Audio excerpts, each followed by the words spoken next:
Remove the control air lines. Mark the air hoses to be able to correctly reconnect them again at installation. Apply at least 5 bar 75 psi of assembly air to the middle air connection. This will open the valve and remove the spring tension. Now you can remove the upper housing clamp. Some valve size may have a bolted connection. Release the auxiliary air and the valve will close. Notice the valve lifts from the housing. Remove the entire insert from the housing by lifting straight up. Remove the auxiliary assembly air hose. Please make sure to not damage either the insert or the housing at disassembly. Then remove the lower housing cover by loosening the lower clamp.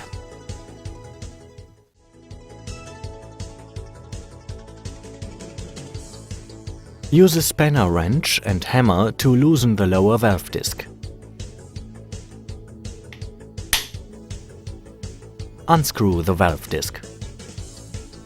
Now you can unscrew the closing sleeve by hand.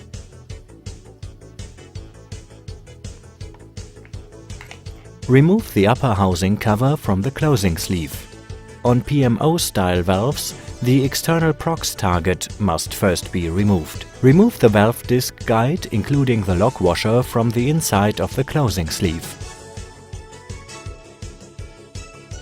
You can use a screwdriver to remove the outer O-ring from the actuator stem. Its function is to seal the threads as well as lock the closing sleeve. First remove the outer O-ring on the housing cover.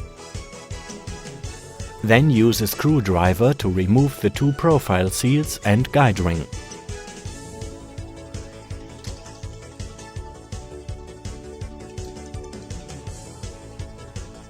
Remove the O-ring from the valve disc guide with a pointed tool. Then use a pointed tool to remove the O-ring from the closing sleeve.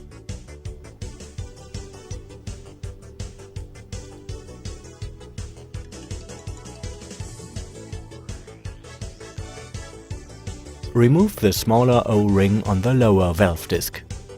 Use a pointed tool to also remove the O-ring from the lower valve disc. Make sure that the precision O-ring groove is not damaged. Remove the outer O-ring on the lower housing cover. Then use a screwdriver to remove the 2 profile seals and guide ring.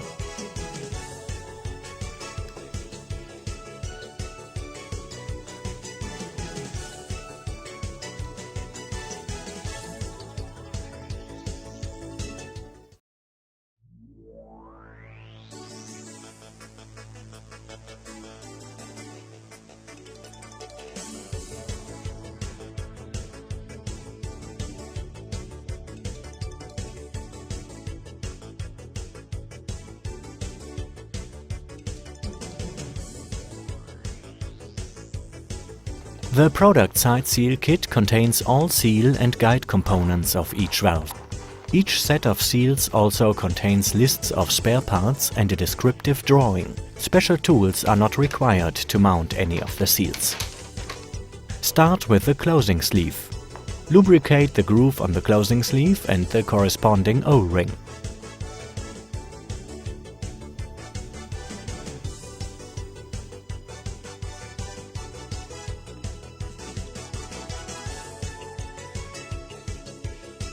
Push the O-ring into the groove at 4 cross positions.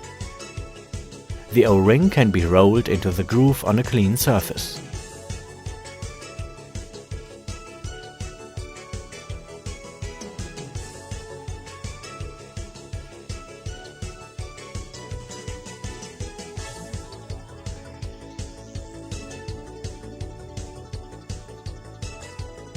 The handle of a hammer or similar can be used as an auxiliary tool.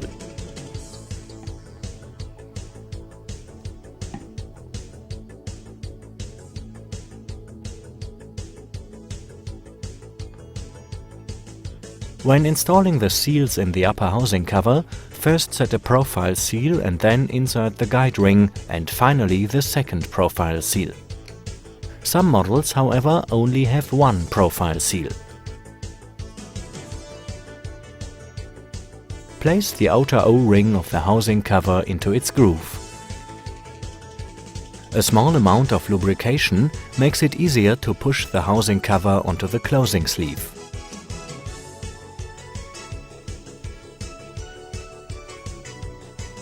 Here the outer O-ring is pointing in the direction of the valve disc. On single profile seal versions, the seal should also be pointing in the direction of the valve disc. Next, mount the O-ring on the valve disc guide. Lubricate the O-ring before you place the valve disc guide into the upper valve disc. Then press the valve disc guide into the closing sleeve with the cone pointing upwards. Please make sure that you insert the lock washer into the recess within the valve disc guide. The lock washer ensures that the screwed connection does not loosen. Assembling the seals on the lower valve disc begins with the large O-ring. Lubricate the groove and lower valve disc O-ring. Push the O-ring into the groove at 4 cross positions. The O-ring can then be rolled into the groove on a clean surface.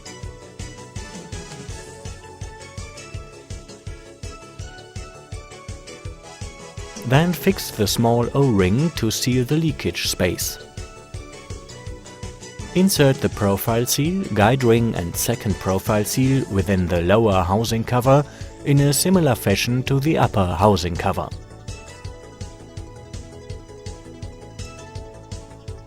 Place the outer O-ring of the housing cover into its groove. There may be versions like the PMO valves 3 to 6 inch where the profile seals must be installed directly in the housing.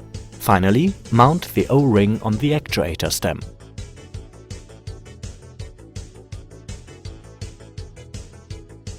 Lubricate the threads of the connection before screwing on the closing sleeve.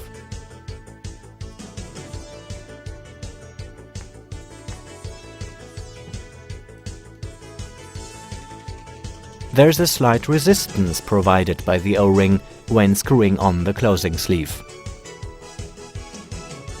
Screw the closing sleeve onto the threads until it stops, and then loosen it depending upon the desired quantity of leakage.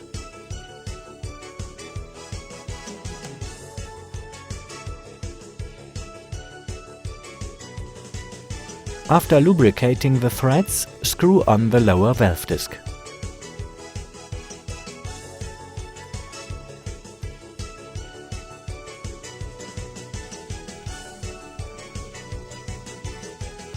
Use the spanner wrench and hammer to tighten the lower valve disc in place.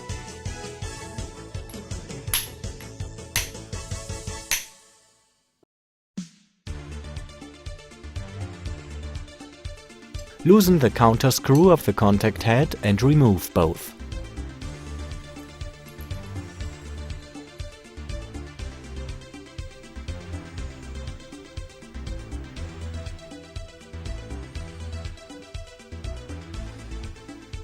Next, remove the guide rod.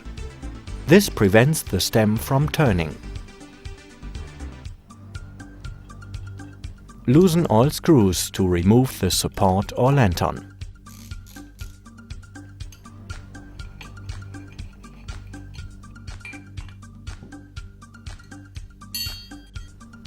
Then remove all 3 air connections. You have to screw an extension into the stem where the counter screw of the contact head was removed. This will aid in the disassembly of the compression springs.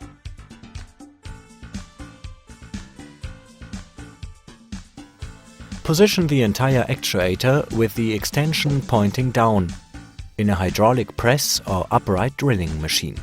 Use a DN65 or 2.5-inch pipe to slowly press the bottom of the cylinder approximately 20 mm or 3/4 of an inch downwards.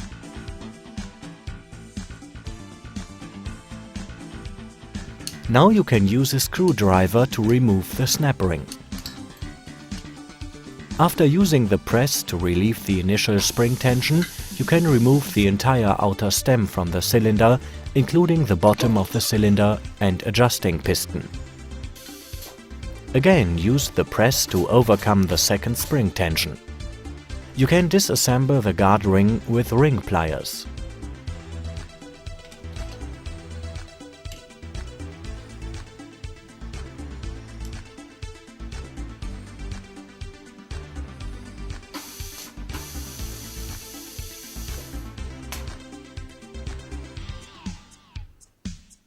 Now you can remove the entire spindle, including the bearing ring, pistons, the smaller of the two compression springs, and the cylinder cover from the cylinder.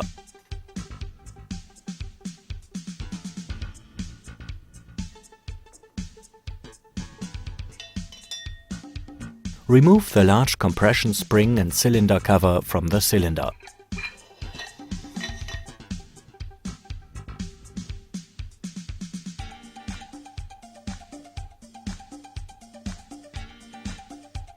Then pull the bottom of the cylinder and adjusting piston from the stem.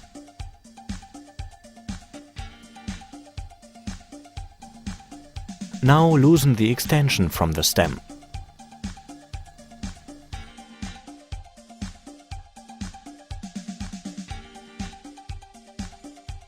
Clamp the lower part of the spindle into a vise to be able to unscrew the upper part of the spindle from the lower part of the spindle.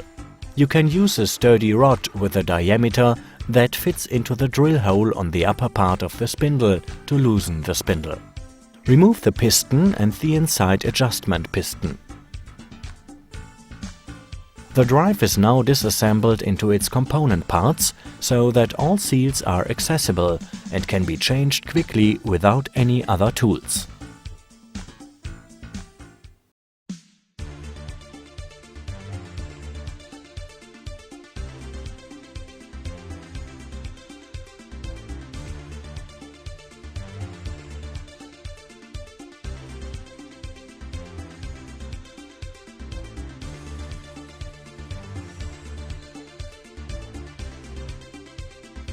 The Actuator side seal kit contains all seal and guide components. It also contains a list of parts and a descriptive drawing. Special tools are not required to mount any of the seals. Start by inserting the cylinder cover into the cylinder. To make further assembly easier, put the casing of the drive cylinder onto the support. Apply lubrication as recommended in the operating instructions to the inside walls of the drive cylinder before inserting the large compression spring.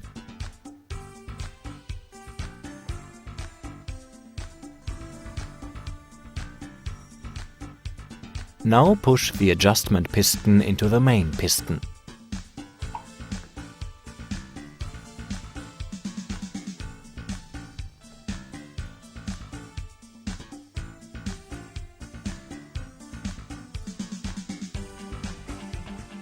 Push the piston onto the upper part of the spindle and screw together the upper and lower part of the spindle.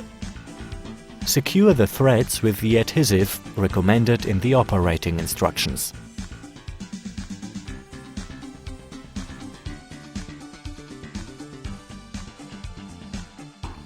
Clamp the lower part of the spindle in a vise.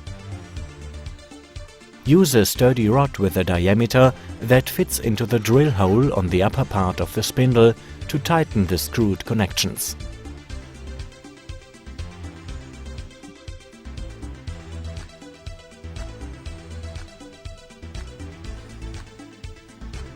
Next, push the adjusting piston and the bottom of the cylinder onto the connection.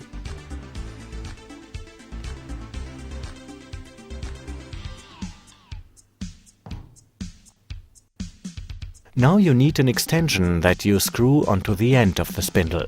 This will ease the assembly while compressing the spring.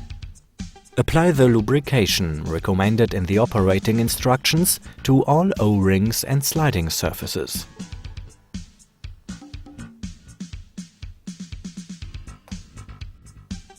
Then insert the spindle with extension into the cover of the drive together with the piston. Position the bearing ring, the small compression spring and the guard ring, all centered in the middle on the piston.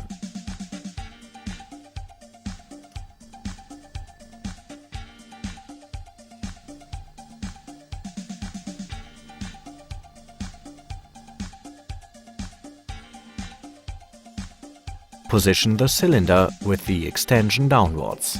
It should be centrally located in a press or upright drilling machine. Compress the spring a sufficient distance such that ring pliers can be used to mount the guard ring into the lower of the two ring grooves. Then loosen the hydraulic press tension. Mount the entire outer stem, including the bottom of the cylinder and adjusting piston, onto the exposed spindle.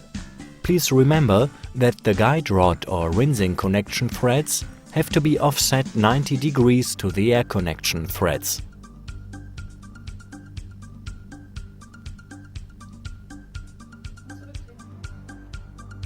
You need a DN65 or 2.5-inch pipe to generate a stroke of approximately 20 mm or 3/4 of an inch with the press. Now you can simply insert the snap ring by hand into the groove on the inside diameter of the cylinder.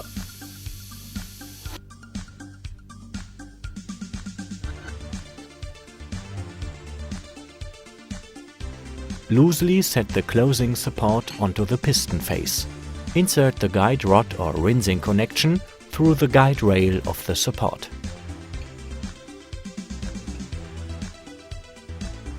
Do not forget the sealing element between the guide rod and spindle.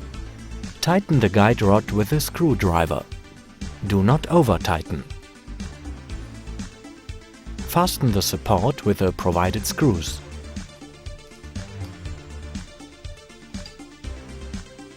Mount the 3 air connections.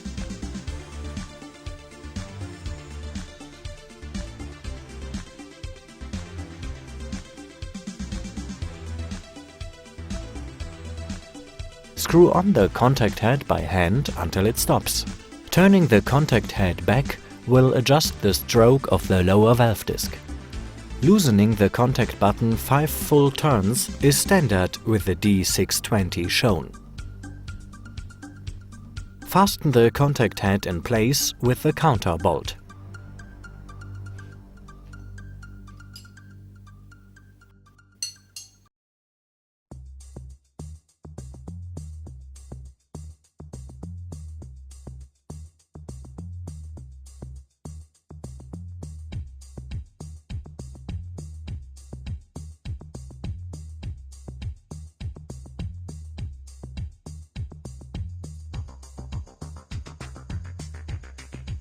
First, insert the lower housing cover into the housing and fasten it with a clamp.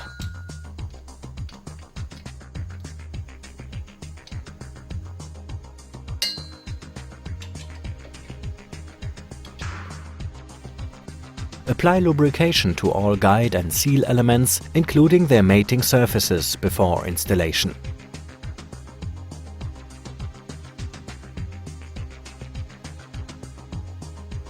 Carefully place the valve insert into the housing and make sure that you do not damage either the stems or housing at installation. You should operate the main stroke of the valve to remove the spring tension by applying at least 5 bar 75 psi of auxiliary assembly air to the middle air connection. Now you can fasten the upper clamp on the housing.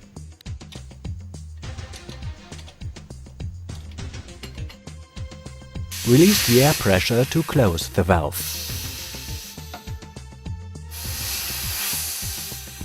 Apply air pressure to all air connections several times to check the valve installation and functioning.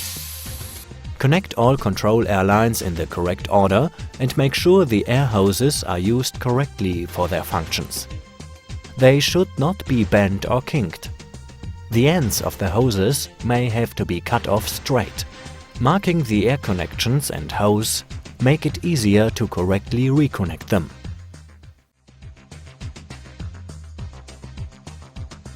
Remove the lower air hose and apply at least 5 bar 75 psi to the air connection with auxiliary assembly air. The closing sleeve lifts. Use the adjustment holes with mating punch to rotate the stem and set the pulse stroke.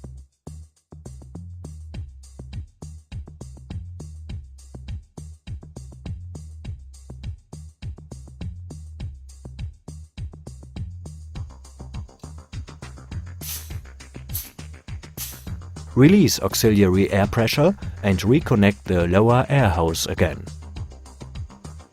Loosen the contact head locking bolt.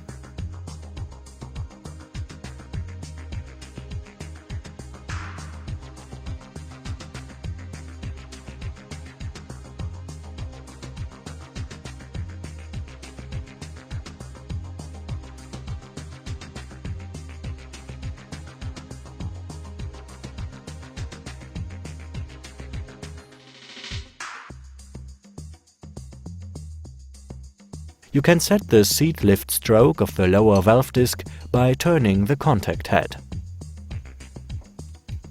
Remove the upper air hose.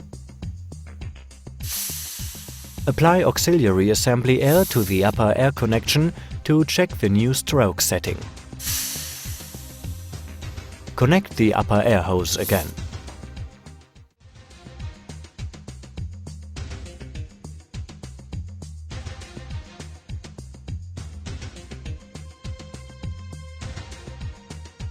Use a spanner wrench and hammer to loosen the lower valve disc and unscrew it.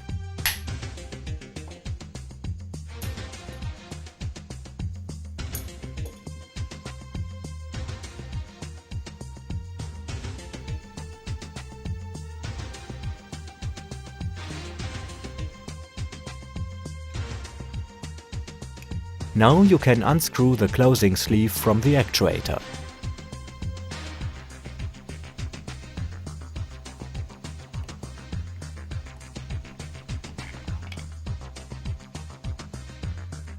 Use a screwdriver to remove the guide rod from the stem.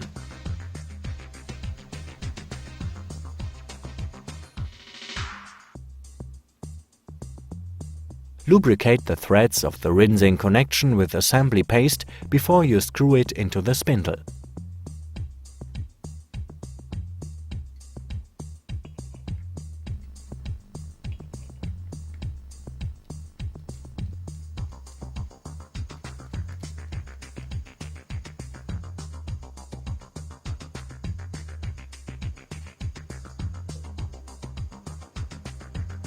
Remove the valve disc guide including the lock washer from the inner zone of the closing sleeve and insert the new guide with outside cleaning channels.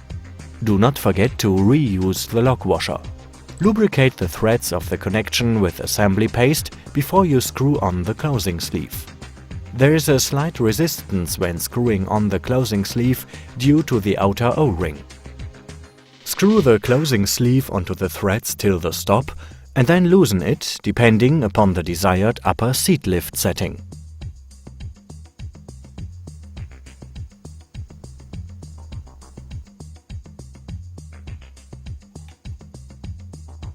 Now lubricate lower threads with assembly paste and then screw the lower valve disc onto the stem. Use the spanner wrench and hammer to tighten the valve disc.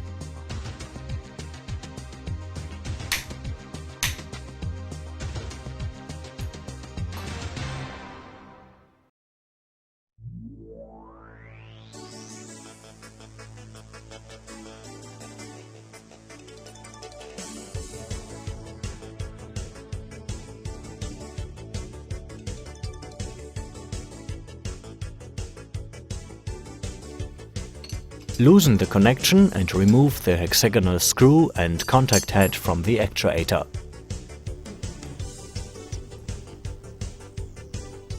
Attach the guide ring.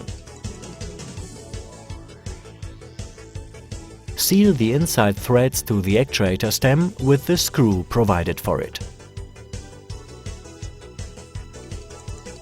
Lubricate the threads of the stem with assembly paste.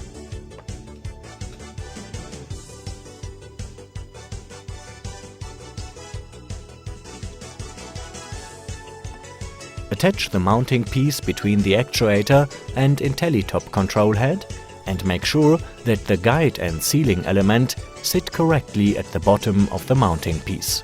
Now screw on the magnetic contact head and screw the locking screw into the inside threads.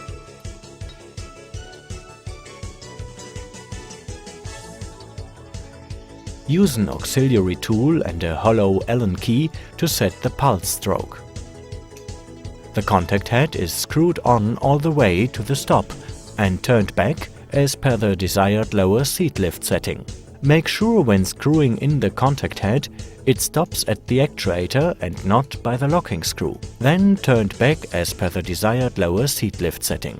Use the locking screw to fix the lower seat lift setting.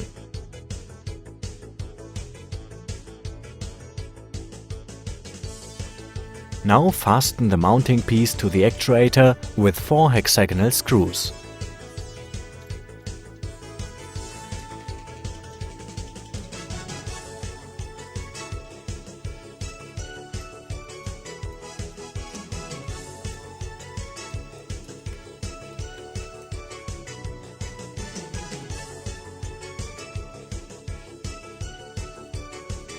Now you can attach the Intellitop control head. The control head allows variable positions in steps of 30 degrees. Make sure when attaching that the Intellitop is pushed down completely and the locking screw can be screwed into the groove for it. Finally, connect all control airlines and supply airlines in the correct order and make sure the air hoses are used correctly for their functions. They should not be tightly bent or kinked. The ends of the hoses have to be cut off straight. Marking the air connection and hose make it easier to correctly reconnect them during maintenance. Main stroke of the valve should always connect it to solenoid 1.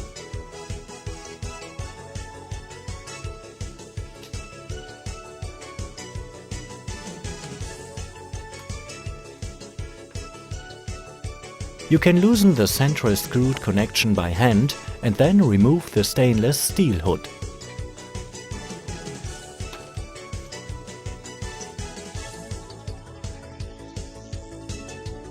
The hollow Allen key and another Allen wrench can be used to loosen the contact head locking. Turn the hollow Allen key to optimize the pulse stroke setting.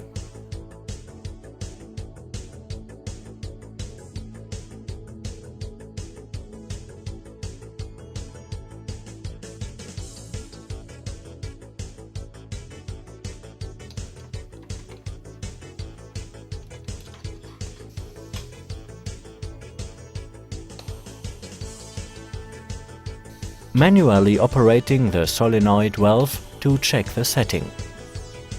You can complete mounting and setting of the Intellitop by attaching the stainless steel hood and screwing on the central screwed connection.